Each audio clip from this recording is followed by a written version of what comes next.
Hello, beautiful soul. Welcome to another episode of Intuitive Creator Spotlight. You are here to listen to an amazing story. And if you haven't subscribed to this channel, please take a moment to subscribe and like this video so that you can be notified every time great videos come up on the channel and amazing guests are here to share their stories with us.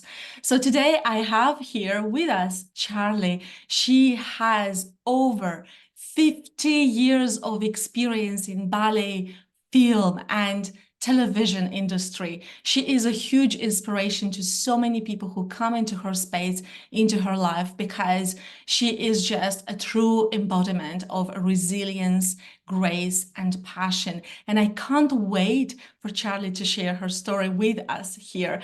Hi, Charlie. Welcome, welcome. Oh my goodness, thank you so much. I think that's the nicest introduction I've ever received. So I am very open to receiving that. Thank you. Oh, I just love everything about what you do and what you share with the world and on social media as well. And every time I see your photos doing something beautiful, it just gives me that positive energy and vibe. And I'm very appreciative of that. So I know, Charlie, that you have so much experience in ballet, but I also know that there were people in the past who told you to give up ballet. How did you find the strength to then persevere, even if, some people told you to give it up? That's a brilliant question. And it's something that you'd have to really probably go back and ask little me. Because, yeah, age 12, living my best dreams. I was that little girl, that used to read Enid Blyton storybooks, and dream about going to boarding school and Mallory Towers and Midnight Feast. And then I'm doing it. I'm actually doing it. And not only am I doing it, I'm not doing much schoolwork. I am doing ballet from morning till night. I mean, we did do schoolwork, but there was not a very big emphasis placed on it, shall we say. Yeah, I do remember actually climbing out. I was such a good girl, but I do remember climbing out of a prep study window and got stuck. I got my socks stuck on the the window thing, and the principal came past, and I've got my school bag on my back, and my leg is stuck to the window, and he said, "What are you doing?" And I looked around, and honestly, I'm such an honest person, but I looked around and I said, "I'm limbering up, sir." And he said, "Good, as you are." So that's where they were at with schoolwork. Yeah, so I was living my dreams, but then I kept getting told off by a particular teacher for standing with one shoulder up. And she literally, it got ridiculous, because it was literally every single class she'd say, "Put your shoulder down." I'd put it down, it'd be back up again. And I got to a stage of just feeling like, because I couldn't see it, I couldn't feel that I was doing anything, and I felt that she was just picking on me just for the sake of it. So little me, I think I was about 13 by then, took myself to the scary doctor. Honestly, the doctor and the matron at this school were literally like, the villains. If you read a storybook and there's the villains, Dr. Hunter and Matron Wells, they were the villains. They were so frightening. We had a school song about them, which I won't sing to you because dancing's my thing, but singing is not. But yeah, they had a song dedicated to them, all about how we'd tremble when we'd hear their names, and we'd all run off screaming at the end of the song. And I was diagnosed with a curvature on my spine and told that I had two choices. One was that I could have an operation and have a metal rod inserted into my spine that had a 50-50 success rate. Wow. And if it didn't succeed, I'd be in a wheelchair at the age of 17. And the other one was to have this, what was considered new at the time, back brace, which was this like plastic contraption, a bit like a kind of corset. And after much deliberating, we, as in me and my family, opted for this new back brace from America. And I had to wear it for 23 hours a day for 2 years of my life. And I mean, just I can still feel how restrictive that was. It much like an orthopedic brace, it pushed you in all the right places. It did mean I had a 19-inch waist at the age of 18, because it was and in the summer it got so hot and my dad had to drill holes in it because you Wow. also had to wear like a vest. I had to put surgical spirit onto my hips because it rubbed. And it did mean that I was asked to leave that school, as Mm. in the most unkind way that you could ever imagine, rejecting someone from, you know, their dream. And yeah, so I suppose the resilience kicked in there, in that just little me was like, no, you know, I just dreamt of being that ballerina. I'd written a vow. I mean, I realize now that all of my life I've been manifesting. It's just I didn't know what it was called then. I just Mhm. called it wishing. And I realize now that wishing is very different from manifesting, and it's something that I share obviously with the women in my community. But yeah, I had it on the back of a picture that I bought for 10p at a jumble sale of Swan Lake. I can still see it so clearly. And yeah, I wasn't going to take, it was what, there was 6 principals, but there's one principal in particular who was very cruel, shall we say. And so my parents, I remember them, you know, being really worried and trying to find somewhere else for me to go that would still accommodate, you know, the fact that I had this back brace on for 3 hours a day. And we found a place that was very academic. It was another boarding school. And as it turned out, it was very clever. Who knew? Because in the midst of all of this, whilst they were asking me to leave because I wasn't physically perfect, that's what they wanted, physical perfection, they were also checking out my brain. And a letter came back to say, you know, your daughter's in the top 12% of the population Wow. with her, you know, sort of like Mensa IQ. My parents were like, really? Are you sure that you got the results right? So I could have had a very different life at that point, because it's like, Mhm. clearly, you know, my mind was a lot more capable than what I probably was showing, because I was just dancing all day, and English and history and writing. So when I was little, if anyone said to me, what do you want to do when you're little, when you grow up, I'd say I want to be a ballerina, a writer, or a Victorian. And I was like, Wow. oh, and my mum was like, being a Victorian is not actually a job.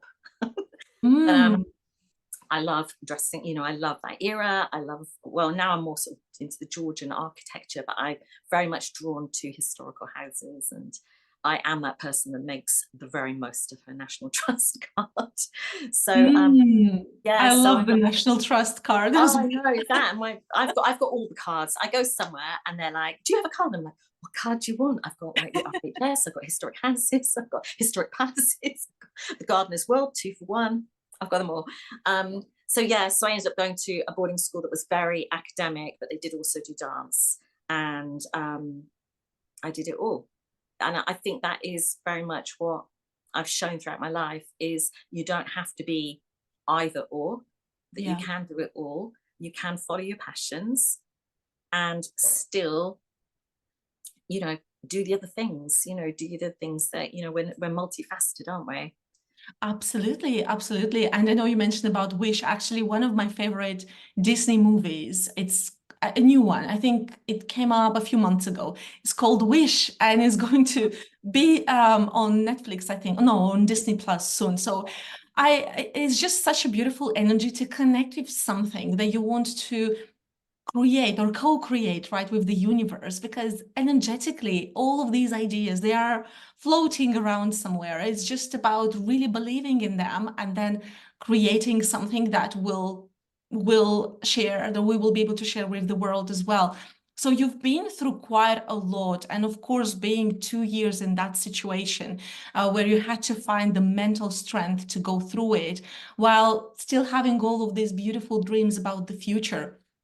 Clearly, you had to learn how to transform anything that feels like a negative thought or a negative energy into motivation and determination. What would you say helped you to do that, to alchemize that negativity into I'm positivity? not I think it is just something that's I've always been able to tap into, Mm, just naturally. Always, I mean, I guess the way I'm raised, I was raised by parents that let me follow my dreams. I was the only person in my family that ever left, you know, this small, you know, it's a very small little place in Somerset.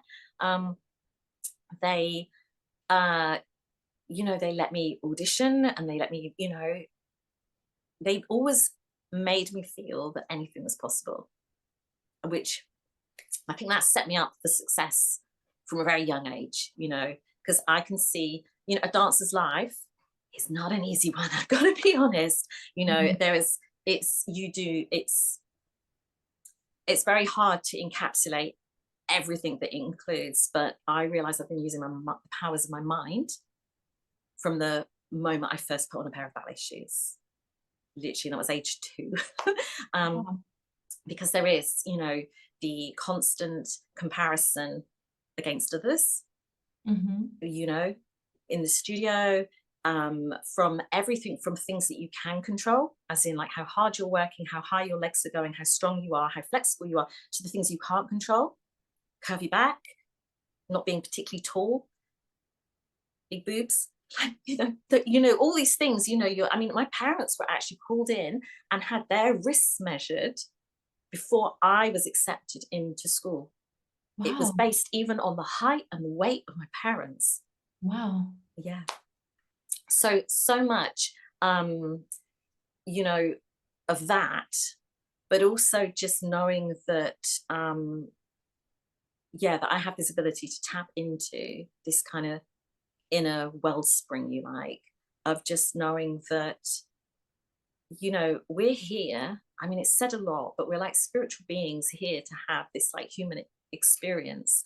And I am here to have it like on my terms, to be doing the things that light me up and to be sharing with others. So it might not be for everybody, to be doing a ballet class. However, the women in my community, they are creative, 99% of them have got that, whether it's journaling, whether it's painting, pottery, yeah, tango, they all have this like commonality of creating.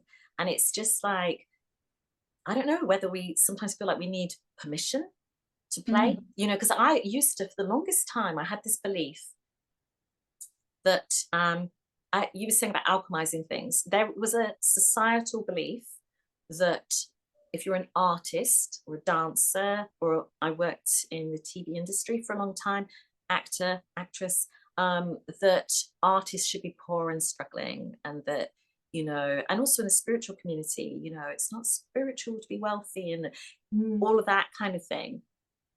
And I think with, the belief that I sort of switched that around to was I get paid to play. Because for me, I literally, every ballet class, I'm like, get the ballet tights on, I'm like, ballet bun, and it's like a mini. It's in my living room, but it's like showtime, and we are dancing our hearts out, and it's joyful and it's fun, and it's nothing like the ballet class of my past. There might be the words in French, which Mm. French ballet, I speak fluently. Not very helpful when you're actually in France if you want to order food, but I can give you all the ballet terminology in French. But it's just like being whisked away to a whole other world.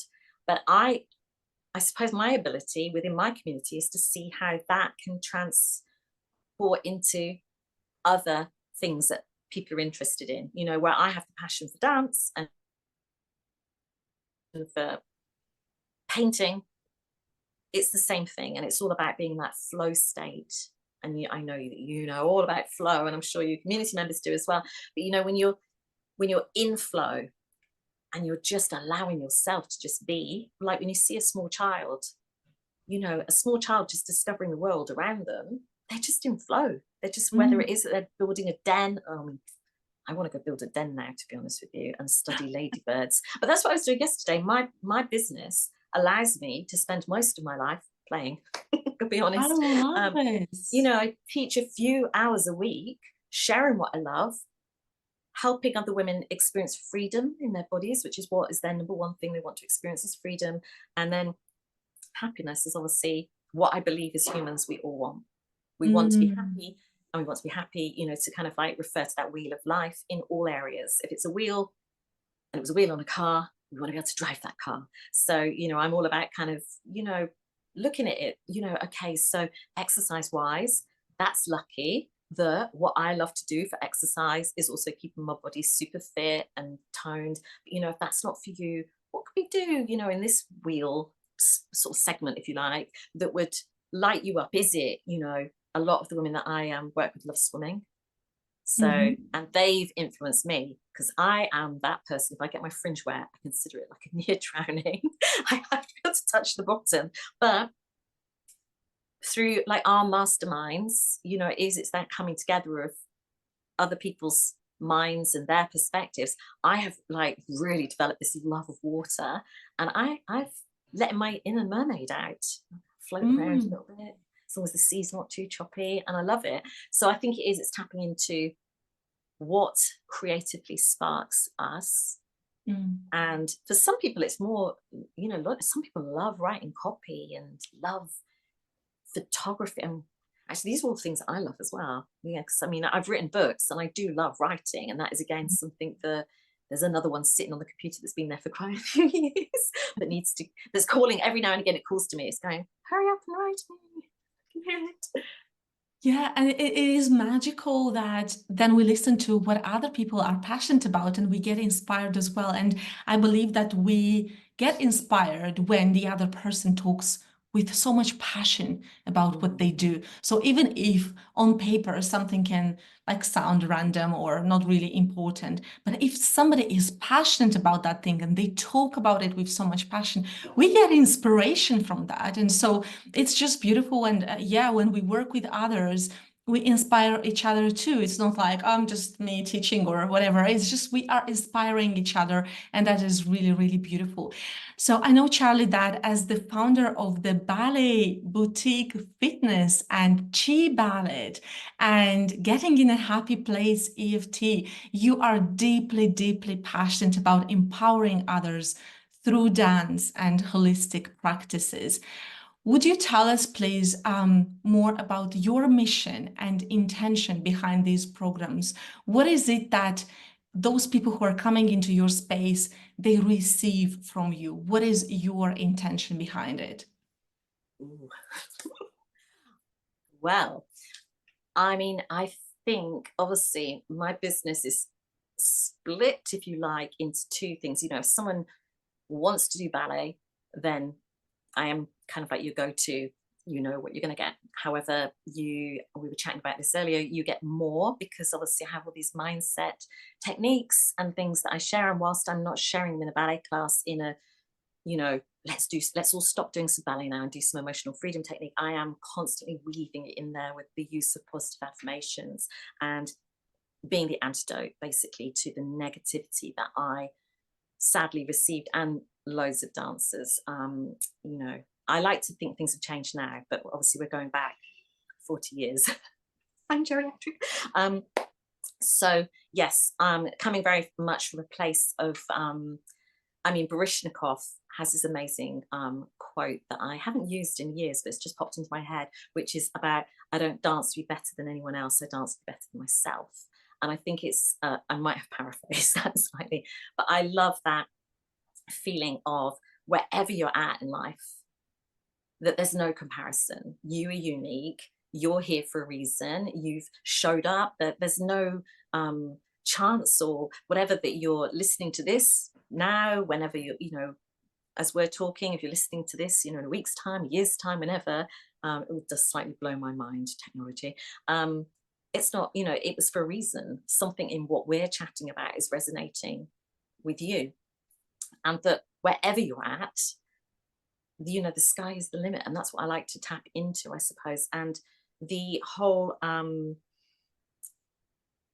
other side of things, with where I've realized over the years, so a period of time in my life, I was very anxious. So sort of my 20s and 30s.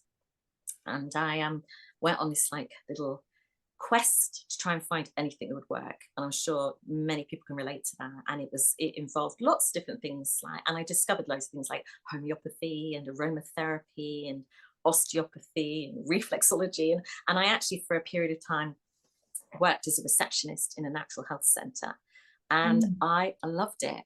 I was rarely ever on reception. They were always saying, I was like their guinea pig. They'd be like, do you want to come in and have like a Reiki session? I'd be like, I don't know what it is, but yes, come in. Do you want some? Literally, I don't even know who answered that phone. Years I was there. But it really opened my mind to this world of self-help and it felt empowering, and it felt the opposite of what I'd experienced in my childhood, which was the more medical, the doctors, and being very frightened of all that. And it was like, what do you mean? I can take control of my health. I can choose. I get. And so that's where I went. So I suppose now to bring it into a nutshell, anyone that feels drawn to work with me in any capacity, I want to be like that bridge that just gets them there a whole lot quicker, so that they're not having to go down there, because I've been down there. It's not a nice place. Oh, yeah, and it's great that you were guided to that place. And although you said you were being the receptionist there, being there with the intention for a different job, right? Comparing to what is it that you're choosing to do now, you have allowed yourself to experience those new things, and that helped you open up more and more towards what is it that you're doing now. So I know that in your classes, you emphasize the importance of dancing for joy, stress relief, and vitality. Could you please share with us some examples of how dance, can be a very powerful tool for emotional and physical well-being? Oh gosh, yeah. I mean, you could do with a whole nother episode just based on this. I mean, dance to me is like oxygen. Like, I am, and honestly, my son, he'll say to me sometimes, he goes, "Mummy, where did you get your confidence from?" And it's usually when he's found me skipping somewhere. Like, I think that childlike side of me is always in there. So I express it through movement, which is, if it's organized movement, it's in a ballet class. If it's disorganized movement, it is me galloping off across, a field, or doing a cartwheel. Actually, no, my cartwheeling days are a bit behind me, but it's expressed through movement. I also share the healing movement practice of Qigong, and that's something that I've combined with ballet, so that there is a lot of again, we all know about the power of the mind, limiting beliefs where people say, "Oh, that's not for me," that ballet is only for a certain person, that I'm too young, too old, too tall, too short, too whatever. And it's usually is that what I call the great trickster, that sort of subconscious little voice in your mind that's showing you all the reasons why you shouldn't try it. And oftentimes the women that I attract into my ballet container, if you like, are the women that did it as children. And then when it started getting serious, and it gets serious quite young, as in, like, you're not allowed to have earrings, you can't have a fringe. I mean, this fringe is like a kind of to my, younger self who was not allowed a fringe. Not allowed to have, what else weren't we allowed to have? Nail varnish, like lots of things that teenage girls would have. It suddenly was like, nope, that's not for you, And other things that I enjoyed doing, like horse riding, I fell off it one too many times. I remember landing like on my finger and going, and my first thought after ow was, oh my gosh, is that going to ruin my ballet? Because my teacher was always talking about, don't point your fingers, like, there's a very specific way in ballet that we hold our hands, so that whilst a ballet dancer knows how much technique and strength is required, we don't show it. If a dance, I use this analogy, if you ever watch Wimbledon, the tennis. Yes, sometimes. When they go over, don't they make it seem hard? Yeah. And then they make the sound as well. They make it seem so hard. If there was no noise, I said to my husband, I was like, could you turn the volume down? Like, they're stressing me out. They're making that sound so hard. Now, if ballet dancers did that, like, ballet is silent. Sometimes you might hear your partner going, like, a little, is he trying to hoist you onto his shoulder? But if ballet dancers, we are trained much like a swan, to everything up here is graceful and beautiful, and feet are doing that underneath the water. And that is, I think, probably my best. That's two analogies in one. Is we are not like tennis players. We are not here to make things appear difficult. It's a choice. When you're sitting in an audience watching a beautiful production, do you want as the audience member to feel like oh, I can see all those years of training because they're making that look so hard? Or do you want to just be whisked away and be like, oh, it's ethereal, it's magical, but Yeah. there's hard work behind that magic. It really You is. described that so beautifully. And also, I could visualize all of those analogies that you are bringing into this video. And that's really, really powerful to be aware of that. So thank you for bringing this message I into. don't know where they come from, me and my analogies, but Yeah, yeah. it was exactly what needed to come through, and I'm grateful. So, and I also know, Charlie, that although you have all of this experience and you've worked so hard, you've been through your own challenges to get here. At the same time, I know that you want to ensure that no one feels judged in your classes and no one feels like they have to be in a specific way or they have to do things in the way that like everybody to do things the same way. Everybody discovers their own style and you create this environment for them. So let me ask you this. How do you create? How do you create that from your perspective to be a supportive and non-judgmental place for others? Ooh, how do I do it? Well, I always say I'm part fairy on my mum's side of the family. So I do think it is just a certain element of alchemy and magic, because it's a bit like probably asking you how you do what you do. It's Mm-hmm. just it's just inherently within me. I think it is that feeling of a book that really left a big impact on me when I was English was my other sort of thing at school that I loved. I loved English, and probably that's probably what lent me towards writing books and stuff. But we read a book called To Kill a Mockingbird, and there's a saying in it, and again, I'm probably going to paraphrase it, of to truly understand someone, you need to walk in their shoes. And so I suppose I always try and treat everybody the way that I would like to be treated. And then maybe the way that my little self wasn't always treated. Mm-hmm. I say little self, that still was how it was when I was at college at 18. We were weighed in assembly in front of everyone Wow. and told to stop eating until further notice. Wow.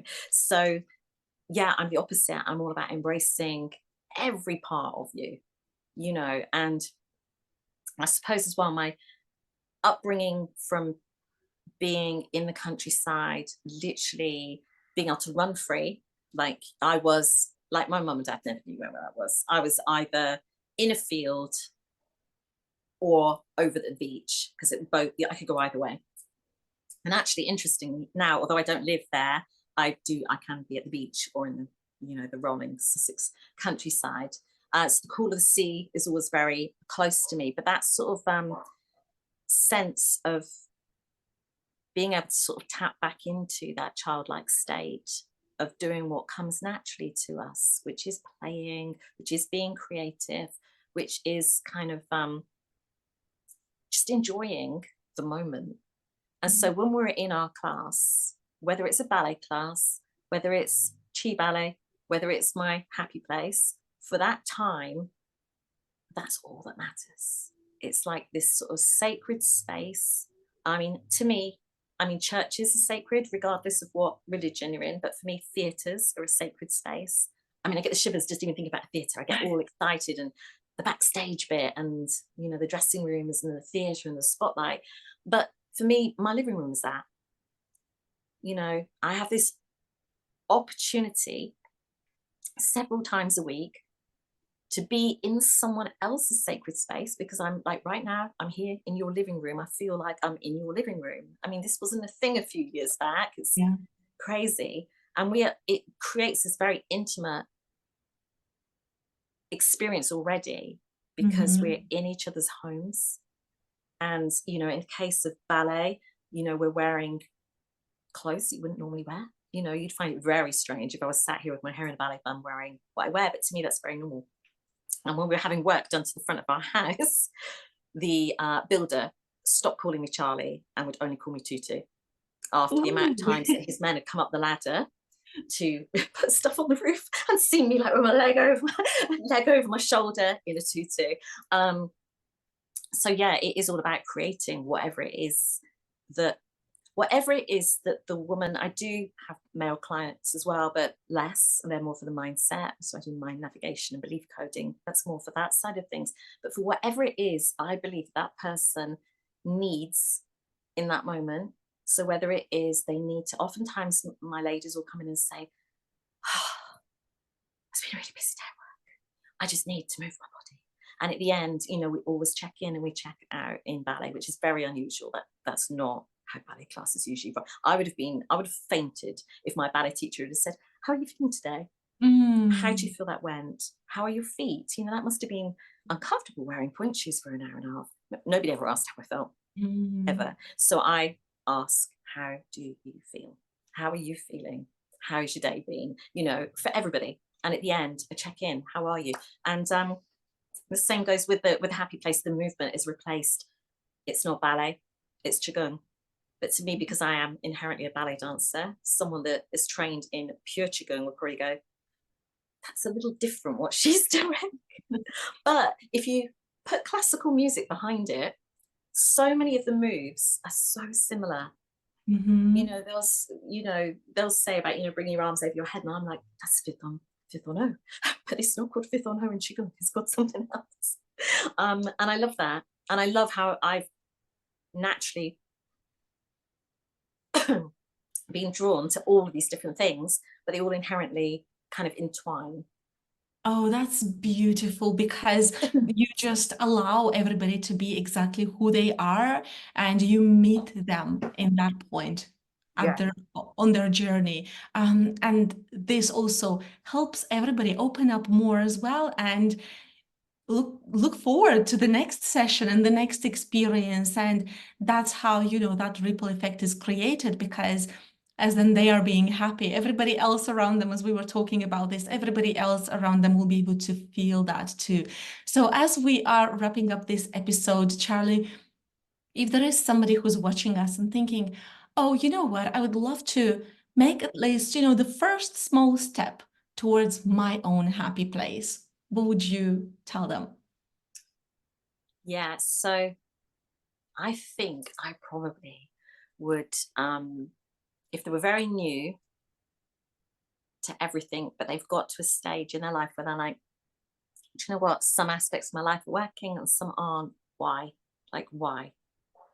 I thought, and oftentimes we think, I thought I'd be further along than this by now. You know, we underestimate, you know, what is it that's saying?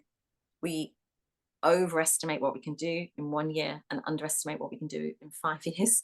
I would just say, I mean, that wheel of life is such a simple way of like looking at things, of like, it doesn't need to be a wheel, but writing down like a list of the different significant areas of your life and rating, like we do this with the emotional freedom technique all the time, which is something I'm certified in, of relationships. You know, do I surround myself? Who are the 5 people that I spend most of my life with? If 10's fully satisfied, would I give that a 10? You know, my health, you know, my hobbies, my children, you know, my finances, you know, just, and I would just literally just go through it all and just rate it, but coming from a very non-judgmental place. So if there's an area and you're like, "Hmm, okay, so my finances are a 3," it's it's just embracing it all and having this understanding that, well, by saying or expressing it, writing down is so powerful. I mean, I love journaling and all of that, but writing it down, seeing, you've then created your own little kind of beginning, if you like, of a roadmap. And there are so many, if it's not me, then it will be someone else. There's so many incredible people out there that can help you with, you know, if you've pinned it down that it's a specific area and it's, say, spirituality. There's so many women in my community. I did a challenge, and one of the things that came up on that wheel of life was they were like, do you know what, this week has been like, I've never really thought about my spirituality, and suddenly, you know, I'm thinking about it. And you know, and what else do I do, you know? And so that's what I would say, is just to look at it all from a very calm and kind and loving place, maybe have a nice cup of hot cacao, and take some breaths before you do it, and just tune in, and then just look and just think, well, you know, if I was drawing this as a wheel, you know, it might be a tiny wheel if they were all really low scoring, but generally speaking, it will kind of go in, it will be sort of fairly even, but one bit will be in, or a couple of bits will be in. Just ask yourself, why do I think I feel this way about that? And just listen. I'm so into my intuition. So as a Reiki master, we do a lot of work around the chakras, and just that peaceful moment, like, you know, just asking yourself several times why, you know, or if I had to guess, why do I think that I'm not having healthy habits? You know, could I be sabotaging myself? Like, am I afraid of failure, or am I afraid of success? Or, you know, these are the kind of questions that go right in my head all the time. Yeah. But yes, I love it. just Being clarity. curious from that place of love and from your heart. What a wonderful message. Yeah, curiosity and clarity. There are another couple of my big ones. So coming always from it with a place of curiosity rather than judgment. So again, coming back around to how I said, like, you know, as a child training as a ballet dancer, it was very much you were judged. Everything was, I mean, I actually used to do competitions where you literally were being judged. Switching that around for curiosity of like, that's interesting that I feel that way right now. It's interesting, and I'm curious as to what I could do about it. And clarity, yeah. When we have crystal clear clarity on what it is that we desire, and then we get to choose. Absolutely. You know, how we can step towards it. And obviously, dance is one way. All these lovely mindset practices and things that we're certified to do as another way, and everyone will feel, you know, what they naturally are drawn towards. Thank you so much for this message, Charlie. Thank you for sharing your story today with us. Everyone who's watching our episode here, please check out the description of this video, because I will include all the links and all the ways in which you can connect with Charlie. Just connect with her on social media as well and see all the beautiful places she visits and all the amazing things that she does. You will be so inspired by doing that. So thank you, Charlie, for being here today with us. I'm really grateful for your presence, and I can't wait to see you again on a different occasion. Take care, and thanks again to everyone for watching us. Bye.